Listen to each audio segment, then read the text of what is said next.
Hello, and welcome to a Pair of Dice Lost podcasting channel. My name is Brendan, and I'll be your storyteller for the evening. This week, we're doing something a little new and different as we start up Fellowship. Fellowship is a collaborative and narrative-focused game that follows a group of heroes as they fight against the forces of evil.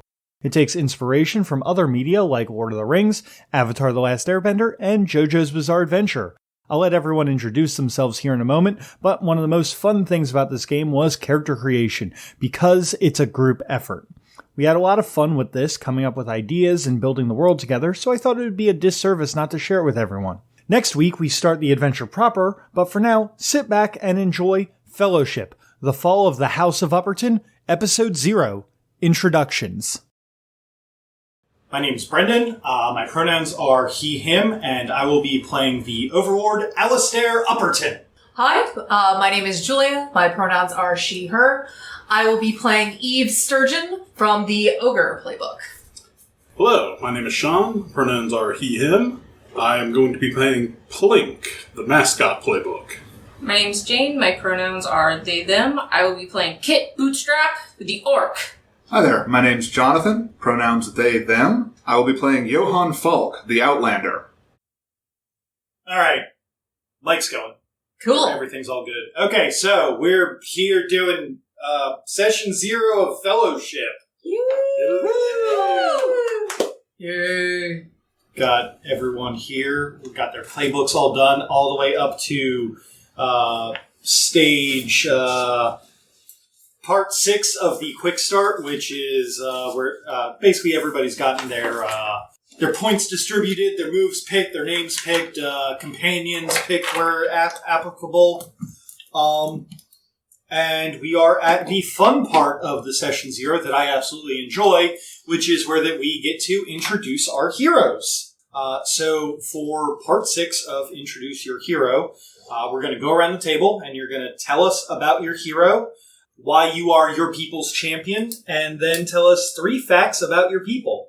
Yeah, pretty much. If you guys want to do more, you're welcome to, but basically you're talking about the culture that your hero comes from and just kind of setting up everything, since this is all, collaborative world building. So, who wants to start off? I can go first. Okay. So, Sean, you're playing our mascot, Plink. Yes. What is a fact about Plink's culture? Plink is a spirit of magic, one of the few that is still remaining free in the world. And it is taking it upon himself to find heroes and capable people to, help bring magic back. Excellent choice. Okay, then. Jane, you want to go next? Sure. Please go ahead and introduce your hero. I am playing Kit Bootstrap, a former sheriff who was run out of town by the Overlord's robot army and personal security automatons. Yes. So, former sheriff, but will one day reclaim their rightful place as sheriff. Their rightful badge. Their rightful sheriff's badge. Do you have anything that you want to say about the orc culture? Still figuring that out. That's fair. I think it's, I like the idea of like a desert culture. Mm-hmm. Hey, Oh, that's fine. fine. That's fine. We can go around the table and just kind of as it... Workshop it together? Yeah, that's the whole point of this, is to workshop it together. Okay. I have a pretty good start, I think, because I did a lot of braining out about this beforehand. So, Johann Falk is... I suppose we should talk for a minute about the sort of core idea behind the campaign, which was the meme that goes around that it is theoretically possible that a samurai, a pirate, a Victorian gentleman, and a cowboy could all exist in the same place. They were separated by space, not time. Now, we've gone a little bit off the rails from that, but I still wanted to capture something of a samurai vibe. Now, I didn't actually want to play a samurai because, I'm not Japanese. So I broke down what was interesting about that concept into a few key ideas. So the culture that Johann is from is anachronistic compared to the rest of the world. It's still doing things in an old-fashioned way. Something that is not sort of up to speed with the modern technological innovations, the modern sort of way of doing things.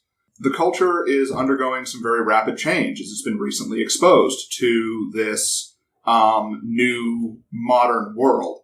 And so a lot of new things are being introduced, new ideas, new technologies, etc. The last thing that was important to me about this sort of culture is that they have a martial culture that is sort of at odds with the more modern ideas of military. They have like knights and trained lifelong soldiers as opposed to like a drafted army or something like that. Mm-hmm. So I decided to go with a Landsknecht style aesthetic. Basically, this culture has an army of professional mercenaries wearing bright, garish colors and wielding strange and exotic weapons. And they have been sort of fighting their own and personal wars for a long time before being exposed to the outside world, I assume through some intervention of the Overlord. So the culture that Johann is from is sort of Germanic-inspired. And Johann is going to look very out of place because in something that is sort of a late 1800s, 1850s inspired aesthetic, he's going to be wearing a big poofy hat and big poofy garb and bright garish colors, and he's not going to fit in at all. So that's how I'm capturing the Outlanders like vibe and aesthetic. Mm-hmm. So those were my initial thoughts. I dig it. So I'm playing Eve Sturgeon the Ogre. She is a slime girl conservationist from what would be the equivalent of the bayous of Louisiana. Mm-hmm. And her culture is very much family-based. It's all about the tight-knit community, and it's all about proving yourself. However, your worth is based on living your best truth. So, like, it's not about being the strongest. It's about, well, what are you good at? And what do you dedicate your time to? Mm-hmm. And what can you nerd out about? And her big thing is she's really good at wrestling gators. Cause, you gotta wrestle them out of the bayou so that they don't hurt themselves or hurt others or get poached, so you can take them somewhere safe and release them back into their wilds where they can live, where they don't harm nobody. Fantastic. So, like, ogre culture is very in tune with nature. It's all about just supporting each other in a tight-knit community, and that is very at odds with the Overlord because it is a little bit more about respecting the land that you survive off of. Right. Whereas I think that you guys have been talking a little bit about the Overlord. So the Overlord, Alistair Upperton, is the embodiment of capitalism. I think that in the original version of this, we were jokingly going to just call him legally distinct Andrew Carnegie. It is very much hey, capitalism is the enemy of this game because it's unrestrained, just horrors. He has built up his own empire through means of exploitation and having enough money to just do what he wants. He has harvested the magic of the world and turned it into something. He's harvested the magic of the world and turned it into something lesser. He kind of takes a lot of the hope and wonder out of the world. Would you say... And replaces it with parking lots. Would you say that he understands that magic is cool, but doesn't understand why? Yes, I would say that he understands that magic is cool, but doesn't understand why that magic is cool. Oh, no. He is very much a character who is there to be a villain and be like, during this game, I'm going to do my best to make the most hateable NPC. And I hope that you all are here for this, because I've heard what you guys are talking about, and I'm really here for, like, the wholesome fellowship adventures. I'm really, like, I don't want to say that I'm looking forward to being the opposite of that, but I'm really looking forward to trying to give you guys a really good villain. Yeah. So, diving back into Jane, if you don't mind me poking you a little bit. I was taking some notes. When I think of, cowboys, I think of a very, progressive kind of culture. Someone that's driving forward into a bright sort of tomorrow. You know?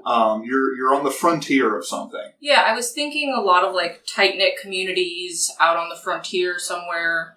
Maybe where, life is hard, it's a hard environment. So magic was really important to them to help these towns survive. Maybe through agriculture, maybe druids. I'm thinking orcish druids. Okay. To help. Oh, I like that. I Druidic dig that. society? Yeah. Yeah. Part cowboy, part druid out on these desert frontiers. Yeah. Something along those lines. Because cowboys are just witches that operate during the day. Exactly. Yeah. I dig it. Rootin' tootin'. Cowboys shooting. Yeah, I like that. Should we go into physical descriptions of our characters? Oh, yeah, that would probably be real good. Yeah. So Johann Falk is visually very similar to the Landsknecht. For those of you that don't know what that means, he is basically high medieval, early Renaissance look, very colorful fabrics with big poofy sleeves and big poofy pants and a big poofy hat with big ridiculous feathers in it. Like a caricature of the Three Musketeers, but with more colors. More colors and more poof, yes. Yeah. So he looks very garish and out of place in the sort of dour, Industrial Revolution aesthetic. And this is going to help him kind of stand out.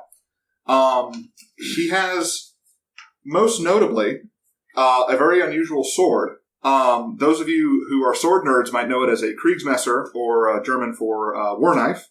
It is a long, single-edged, curved blade designed to be wielded with two hands, with a crossguard. He also has the armor indicative of the Landsknecht, basically high medieval plate mail, and a musket that is very anachronistic compared to a lot of the guns that are currently in the setting. He also has a hawk that rides around on top of his hat named Goetz. Goods? Goetz. Goods. Okay. Good. Yeah. Physically, he is sort of short in stature, and he is a mischievous-looking old man. He has a neatly trimmed goatee, wild eyebrows that are just going all over the place, and a mischievous glint in his eyes. He looks like he's just about ready to sit down and tell you an entertaining story as he is to fight you at any moment. So, that is Johann Falk. Okay. Let's pick up next with either more culture talk or character descriptions or what have you. So I'm playing Eve Sturgeon, and she is a slime person, which is what I've thematically changed ogres to in this. Okay. So mostly she kind of looks like she's made of brackish swamp water, so that she can blend in better with her environment. The only thing that really is her tell is her eyes are usually a bright, bright yellow or a green, depending on what the lighting is at that time. That's terrifying. Because she needs to be the green helps her filter out chlorophyll, and the yellow helps her filter out bright sunlight, so she can see better on land. Her normal garb that she would wear, would basically consist of reeds or seaweed or different plants that you would find, very mud based. So clothing's not really a thing. She's an amorphous blob that takes the form of a woman. Mm-hmm. But she's very, very strong. And so her big thing is, Eve is very, very sweet and very, very gentle, but she doesn't know her own strength. She is said to have been cursed with the tidal wave ability, and that sometimes she just overflows and breaks a door, and that's not anything she means to do. It's just she's really excited to be here, guys. Sean, what does Plink look like? That is a great question, and I'm glad you asked. Because I'm not sure. Yeah. Well, Plink is a spirit of magic, and most commonly will manifest as an orb of iridescent, kind of pearly light. Mm-hmm. That's under good circumstances. Circumstances aren't great right now. He is currently it is rather currently inhabiting the body of a sugar glider, which is a tiny. Are they? They're marsupials. They're marsupials. They look like they got big, soulful eyes. Mm-hmm. They can spread themselves out like a blanket. I know that they bark. They're also cuddlers. So if you have one as a pet, what they'll do is they don't want to be away from you. They want to be burrowed into your shirt to keep warm because they have trouble keeping warm. So they're typically like known as Velcro pets. So yes, no, it's good. So yes, a being of primordial power is currently inhabiting an adorable little flying squirrel-looking critter. I love it. I forgot about Esther. So one of the people that follows Eve around is this little old, like, shriveled grandma named Esther that took her in. Is Esther part of the ogre culture? No. She's just there. She's just there. Look, her home got destroyed long time ago by the Overlord, and he destroyed her entire retirement community. So she ended up moving in with the ogres because she makes real good cookies. Okay. And Esther gives some of the best advice, and she knows how to get stains out on damn near everything. So we really like Esther. We gonna keep her. Okay. Murder grandma. Don't you? You take your mitts off, Nana. Oh, so as a brief aside, I think it is perfectly fine that, like, comments jump in, and, like, if you have something to say, go ahead and say it, because, like... Yeah, that's how we're going to get when we play anyways. Yeah, no, you don't need to worry about push to talk or whatever. We're actually doing this live! Yeah. Like a bunch of barbarians. Hey, everyone listening to this, hi. Remember people and places and going and doing stuff? We're doing it. We're doing it. We're here to remind you about them. What does Kit look like? Kit looks like a hot mess. Oh, yeah? No. I thought it would be fun, instead of doing orcs as big and strong, going more like a goblin, gremlin-y grot kind of route. Yes. So Kit is very small, very sharp features, lots of scars. They've got a beat-up cowboy hat, a big, colorful poncho, because a cowboy's got to have a poncho. Got to have cowboy boots. Yeah. And they're just sort of this gremlin in a poncho. I'm just imagining head, boots, and hands sticking out of a poncho. Basically, there's just like a little Dorito poncho shape and little hands made for nothing but mischief and justice. Just sticking out of the poncho. Question for you. How important to the orc culture is justice? I think they have a very strong sense of frontier justice. Okay. So justice might get lost in translation with other people. Kit especially has a very strong sense of justice. It might not always be what's lawful or necessarily what's right, but it is frontier justice. It's frontier justice, and if someone has done wrong, they're gonna get it. They are wielding a junk cannon. That is their primary weapon. It is a horrible piece of orcish machinery that doesn't look like it should function. It just sort of looks like bits cobbled together. Maybe there's like a paint can in there. It's just, there's some 2x4s. And accompanying Kit is a small jackalope named Dynamite. Yes. Who has a little red collar with a little dynamite charm on it. That's so fucking amazing. cute. Dynamite is the brains of the operation. Oh, that's even better. Is Dynamite like Maggie from The Simpsons? The little baby that saves them all the time? Absolutely, because they're the brains of the operation. Okay. And I like the idea that it's unclear if Dynamite is sentient or not. Kit seems to believe it is. But it's a rabbit. So, that's up for debate. Kit might have just had one too many concussions. Well, we also have a sugar glider that's our magical savior sent from, like, maybe space. We don't know. I think Kit means well. Yeah. But, they're a horrible little mischievous gremlin. They don't understand the assignment. They've got the spirit. They're a little confused.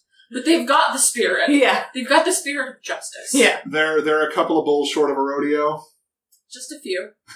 See, I thought there would be a couple clowns short of a rodeo. They've got the clouds. They've got the clouds. I don't think we're lacking in any. Our clown-bull ratios need some adjusting. Make note of that. Oh my god. Plink is just sitting there doing like the accountant work with little sugar glider sized glasses, just like on a little like typewriter. Just the little like baker's Yes! hat. Yes. It seems that our bull to clown ratio is off. I'm here for it. This is great. See, this is why I love this the way they do the session 0 for this, because it's very like, hey, let's all play off of each other and like make suggestions.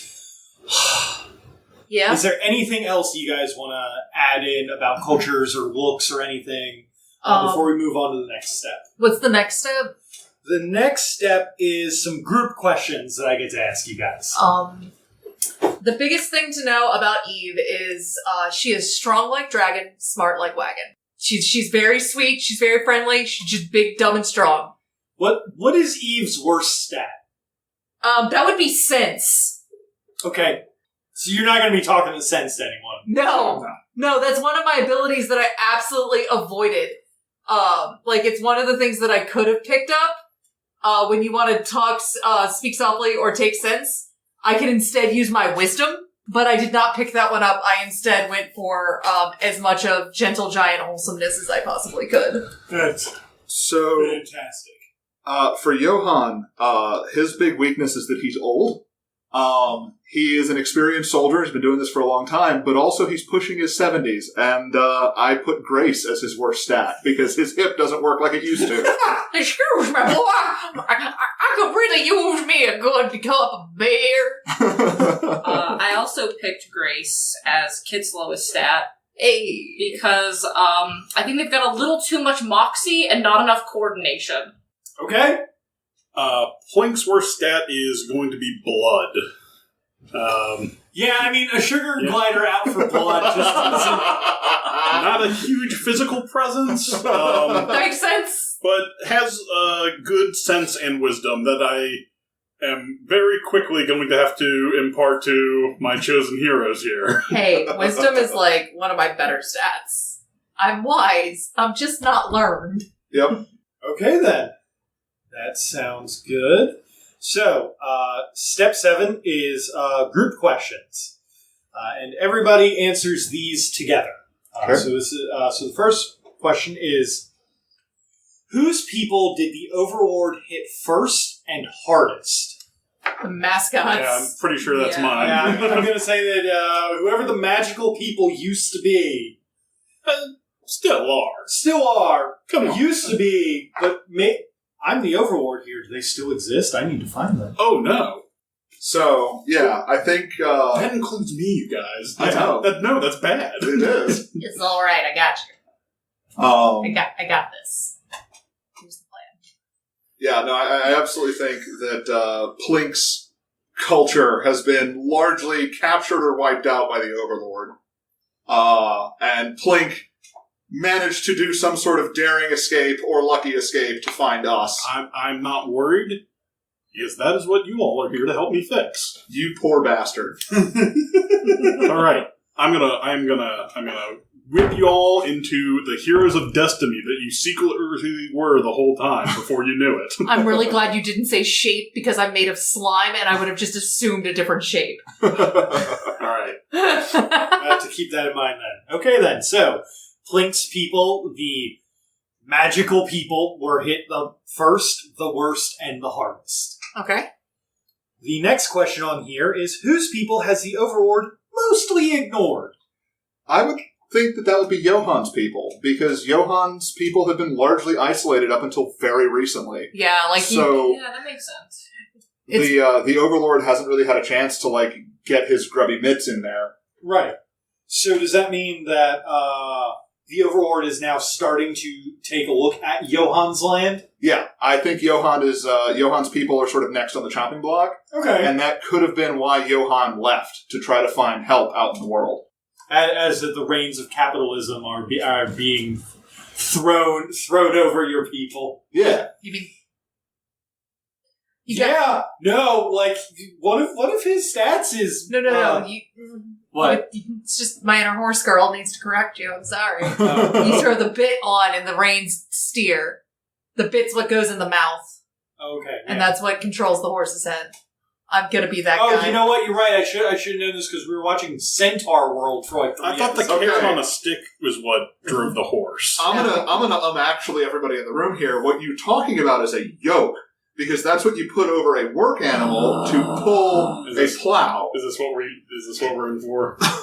You're the worst. Sean, I am Sean, the you don't worst. happen to have any pies that I can throw at Jonathan this time, do you? Not on hand, but Brendan, can we put that on the docket for the next grocery run before next game that I need to pick up several pies? We Several could pies. pelt them with the peanut butter pretzels. Yeah, but Ooh. I'm gonna eat those. Only if we make sure that the meringue gets finished from the Great British Bake Off.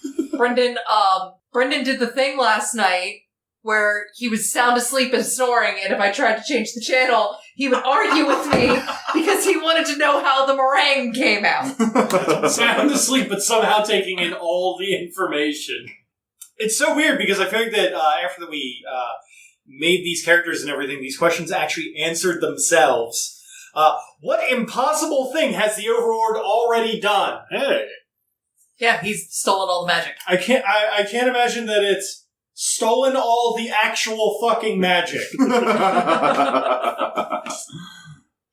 Do we want to expand upon that? Maybe he's done something even more impossible. Well, something that we were talking about before the mic cut on was that the Overlord thinks that the magic is really, really neat, but doesn't actually know anything about how it works. Mm-hmm. So he's got a couple of cool tricks that he's figured out, but he doesn't know anything about, like, how it actually functions. He's just hoarded it. And so he doesn't know how to make good with it. He just has it all. Maybe kind of building on top of that, because we talked a little bit about, like, places of power and, like, people of power in terms of magic.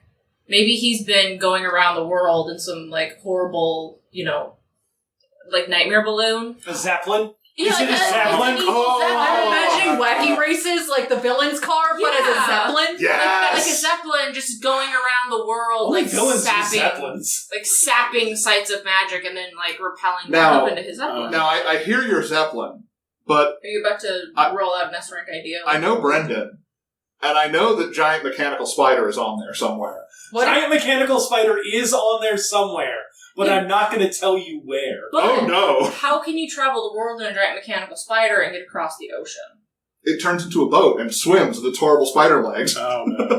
I like the I like the Zeppelin, but I think what's even more horrifying is that instead it's one of those he's an Overlord, yes, but he's a cheap bastard.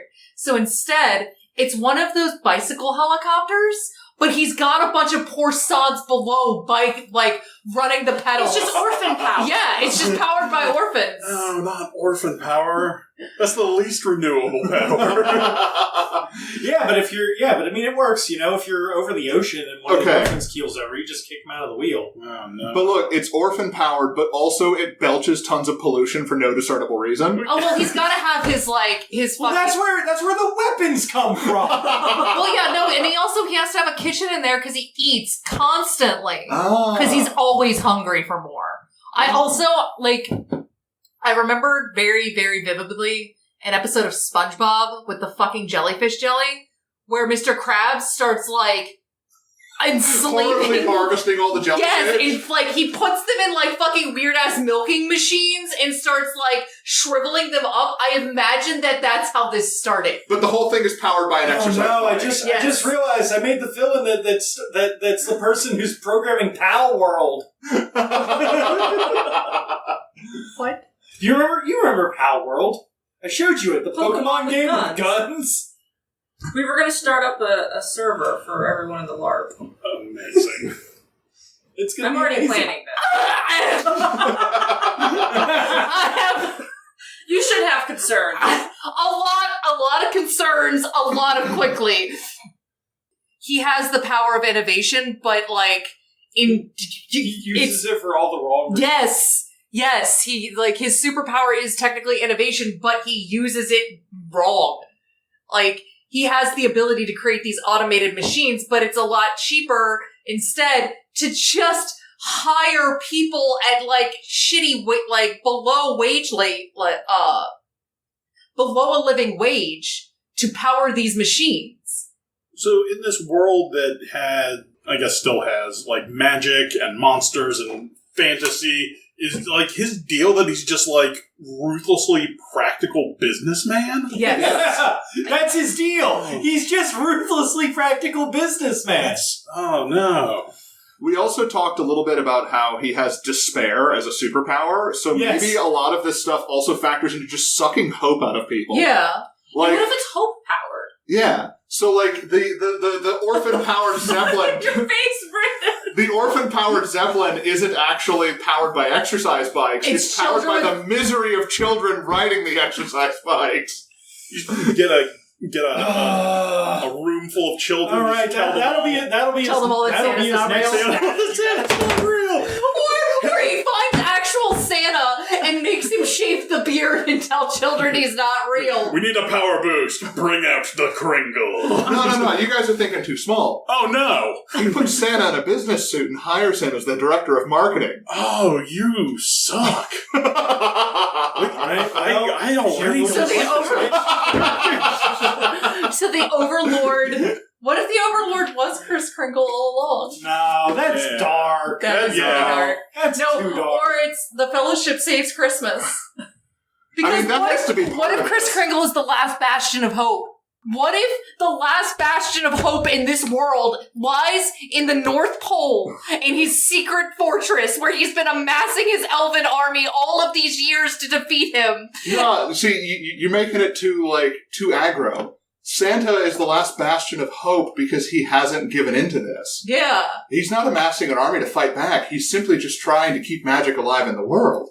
So our mission is clear. We must protect Santa. Yeah, I'm kind of down for this. I don't hate it. I love this. I mean, if we were looking at places and people of power...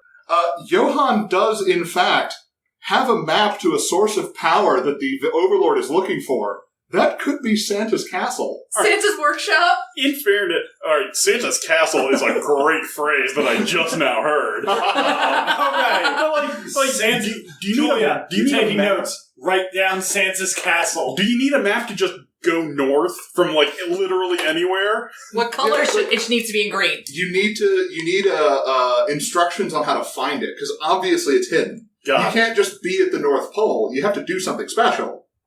It obviously has magical defenses, or it would have been destroyed by, like, Securotrons or something. Yeah. Also, steam-powered automatons that just pollute everything, just to make it extra despairy. Sean. Yeah, but they keep everyone safe. They stop people from jaywalking. It's true. It's going to look glorious when it goes up online. The steam-powered robots aren't going to work in a frozen environment. They're like, Santa's got an Eastern Bloc defense going against the robot army.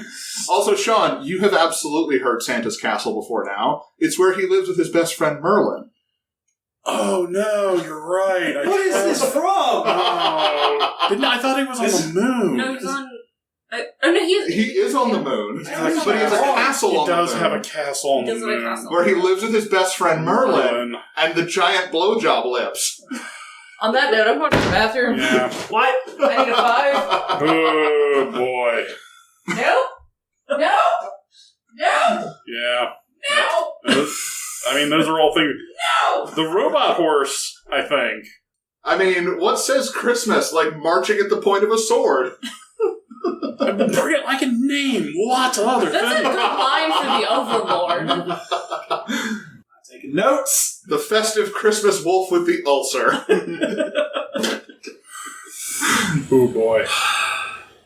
I mean, I'm going to get to listen to this again before any of us, before we get that far into the game, so thanks for the ideas, guys.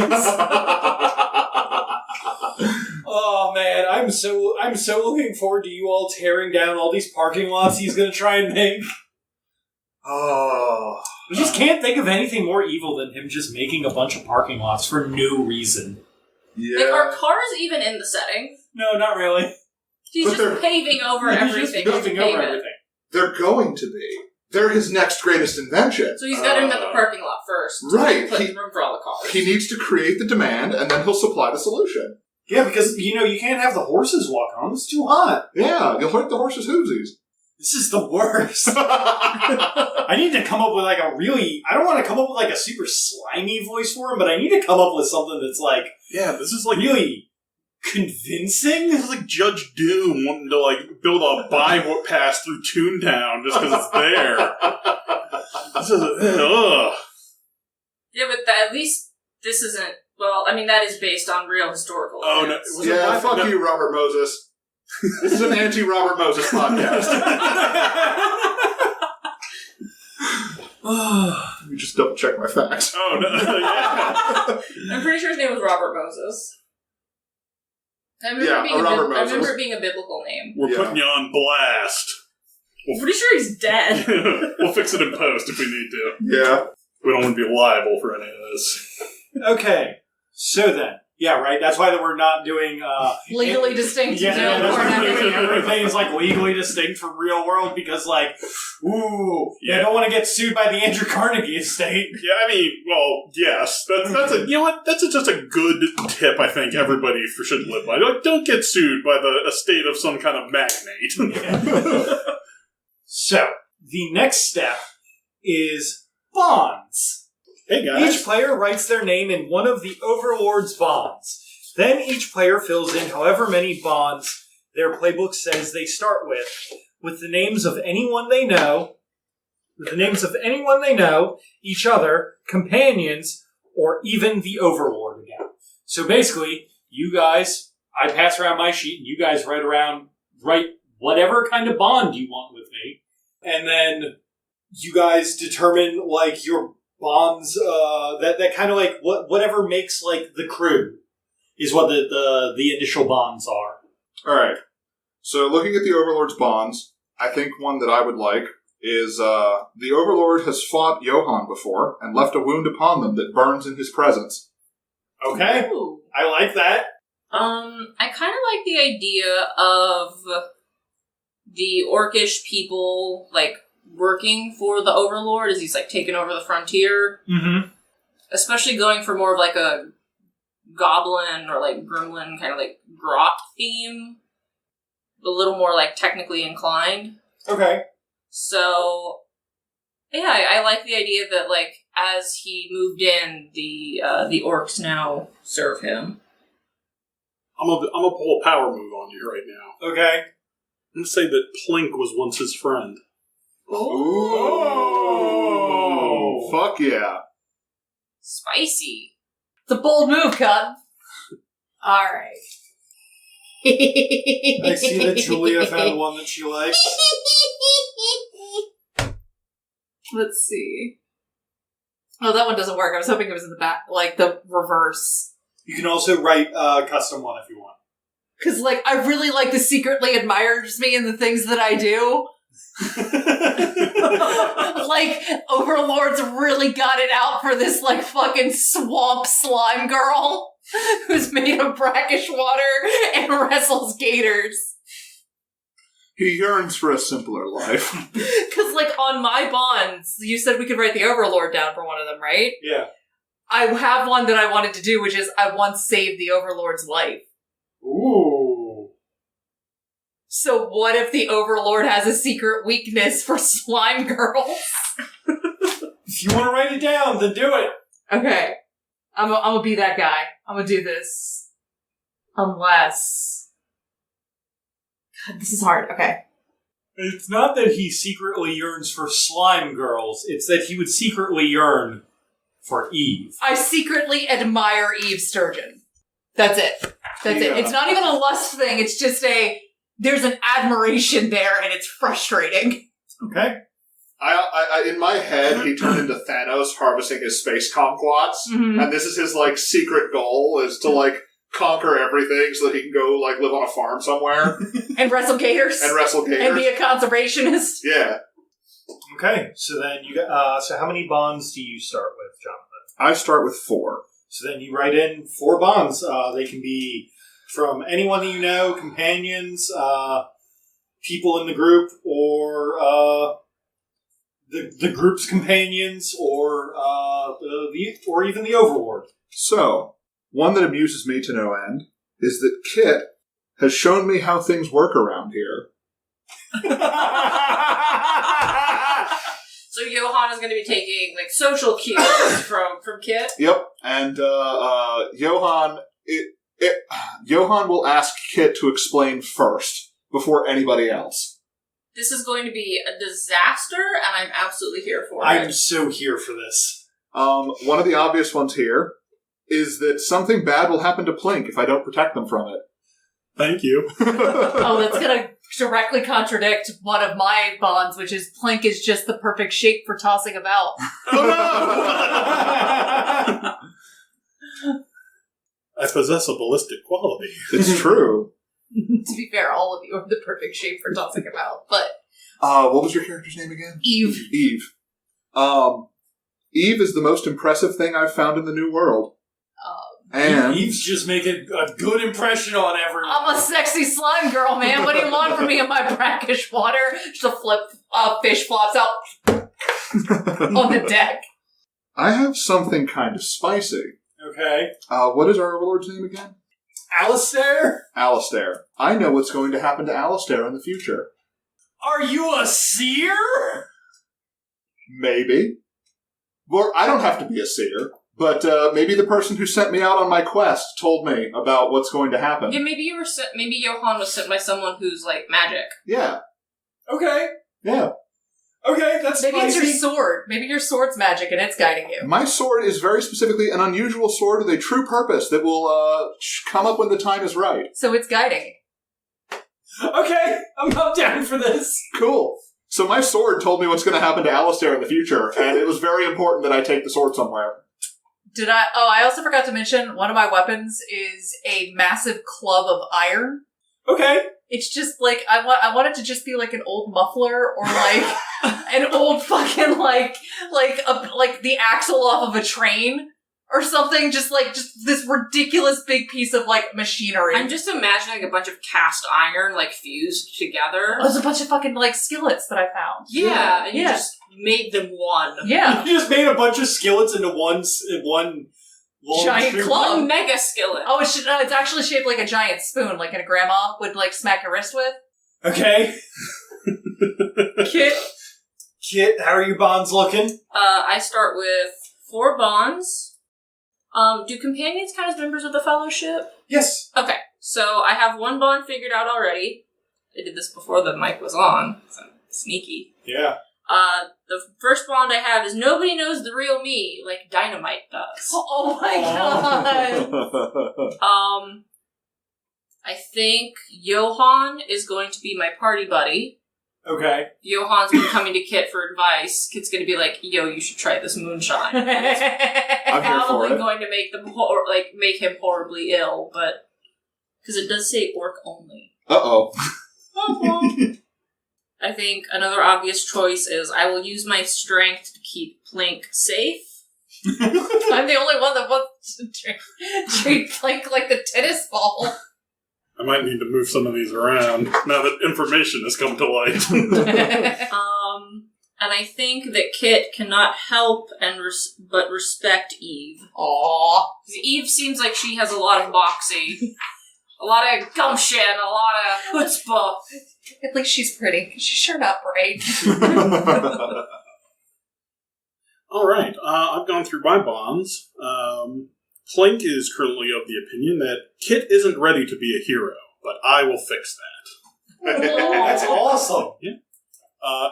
Eve is a true team player with an exclamation point. Yeah.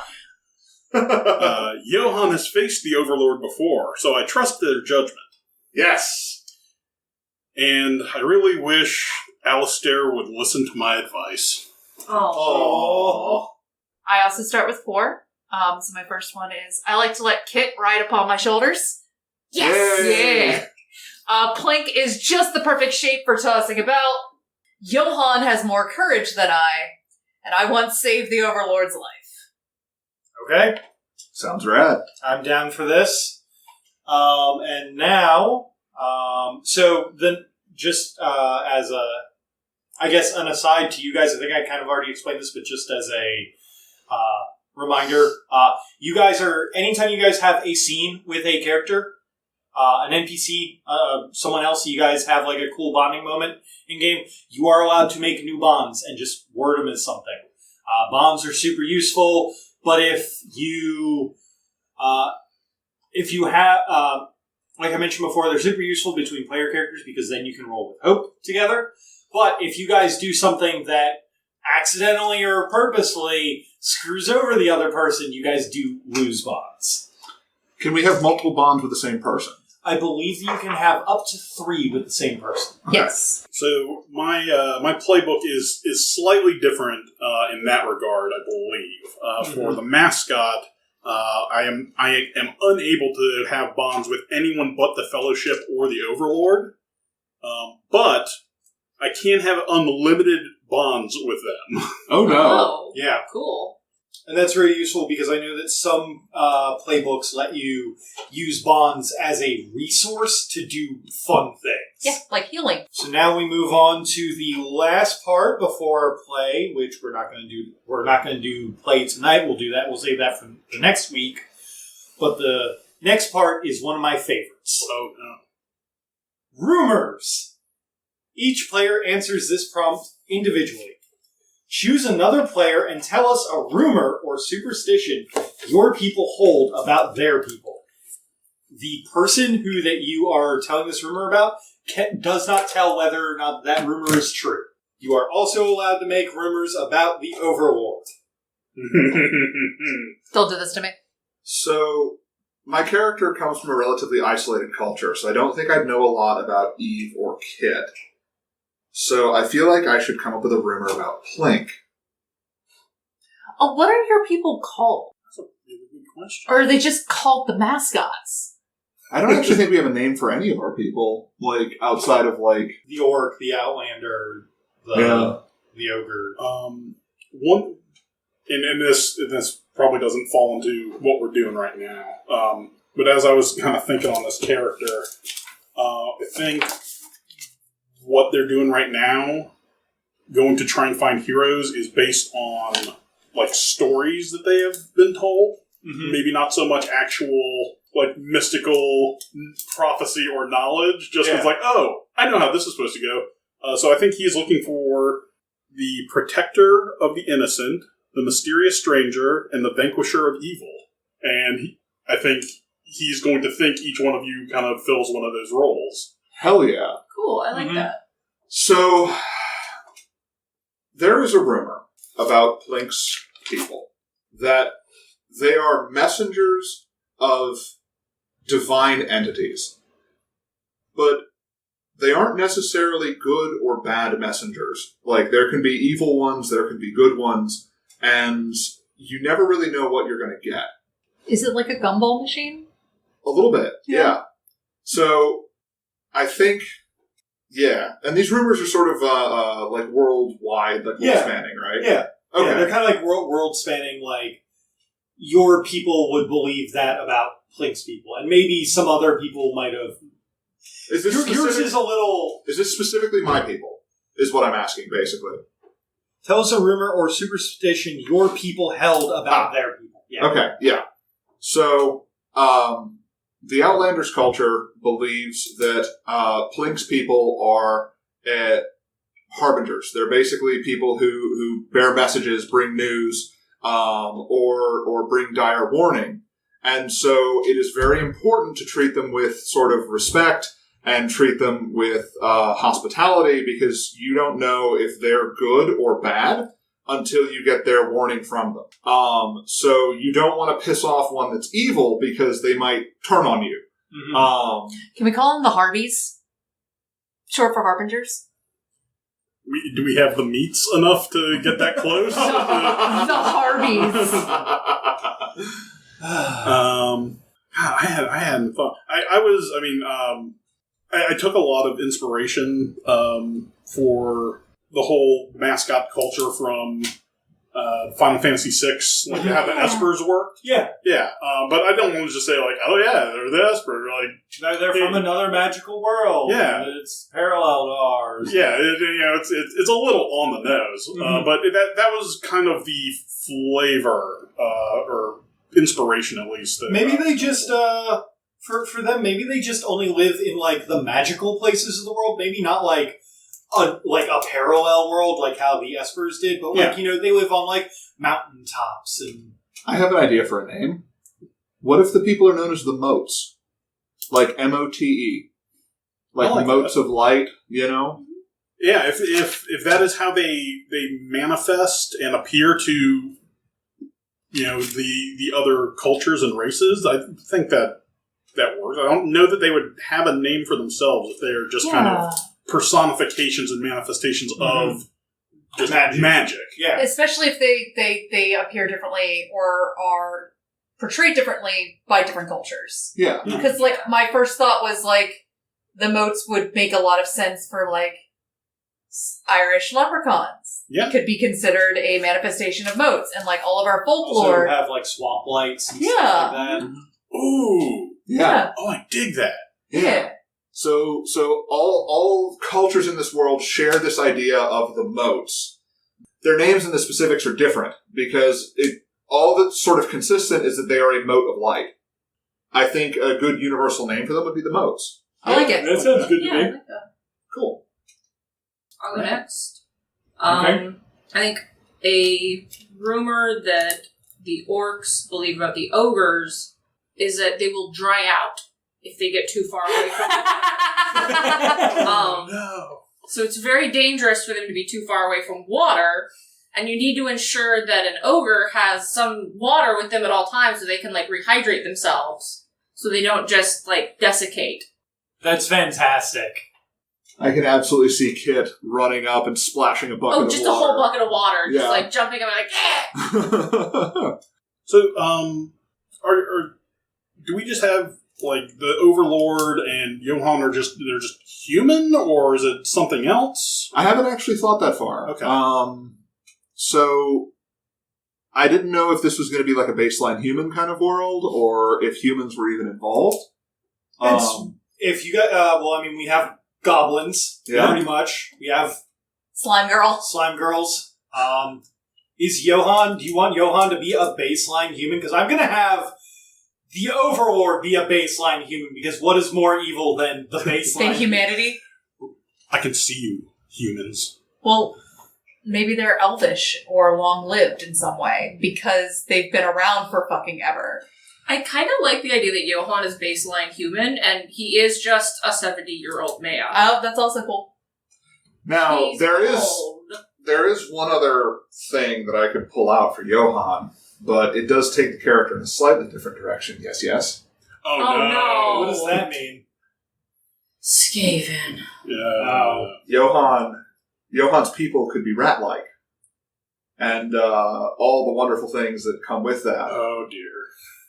And the reason that he's bright and colorful, and the reason that he... oh man, that changes a lot, because I wouldn't want a bird, I would want a rat instead. Do you want to stick with baseline humans? That's what you've been working with? Human. Okay, I'll stick with baseline human. Okay. You'll have a chance to play a rat man in another game. It's okay. I'll run a game for you to play a rat man in. Or Julia can run a game. Oh, I absolutely have the perfect game for that. Isn't there like a ratkin in Werewolf? Yes, there is, and I definitely want to do a beach episode. Hell yeah. I want to be absolutely disgusting in the beach episode. Oh, yeah. Does anybody have any ideas for ways that Johann's culture could be other than baseline human? Because, I'm open to anything. I just haven't thought about it. I don't know. I just like the idea of Johann's culture being baseline human. Because we don't have, a baseline human in the party. Your culture, because it's just being revealed, we know the least about it, but we've heard rumors about these people that have the ability to cheat death. Ooh. Huh. I like that. That's also a good rumor. Like, we keep hearing this rumor that Johann's culture, the Outlanders, the reason they live so long is because they can cheat death. Okay, I have an idea, and I'm going to keep it to myself for now. But there is something special about the Outlanders that makes them not baseline human. Okay. Is it that they're incredibly lucky? No. I've got an idea. So, what's a rumor from the moats? Yeah, that's a real good question. What does all of magic believe about the non-magical world? I think that the moats believed that the non-magical world was supposed to take the reins of stewardship at some point, but not in the manner that seems to be going. That we misunderstood the assignment? Yeah. Okay. Like. So what would be a rumor that Moat would have about Kit and the orcs? Or about the Outlanders? Or about the ogres? Or about the Overlord? It's like anything I can think of is, at least right off the top of my head, is like. Well, keep in mind that whatever you think of, like, whoever that you kind of like point at and say, oh, this is the rumor, like, they have the option to say, well, like, they're not going to tell you if it's true or not. But got it. I could go some super cliche and say the Overlord was supposed to be the one that, like, saves magic. Ooh. I think that's fun. I like that. That's spicy. Is that too over the plate? No, that's fine. Oh, okay. Yeah, no. Sometimes things like this, if you like lean into the tropes of like this, things are tropes for a reason. Like the best way that I can put it is that like sometimes it's great to like watch something that does something new with the genre, but other times you just want to play that video game that does all the tropes and you can pick it from like it does it well, but it does it well, and when it does it well. This also seems like the game to lean into tropes. I mean, all the classes aren't just tropes. Yeah. You know what? Fair point. Yeah. Yeah, I think I like that. Okay. That the Overlord was supposed to be the one to save magic, and instead...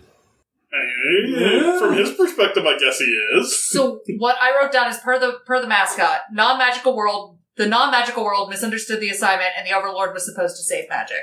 Mm-hmm. Yeah. Do we make up more rumors, or we just make up one each? It's just the one each. Okay.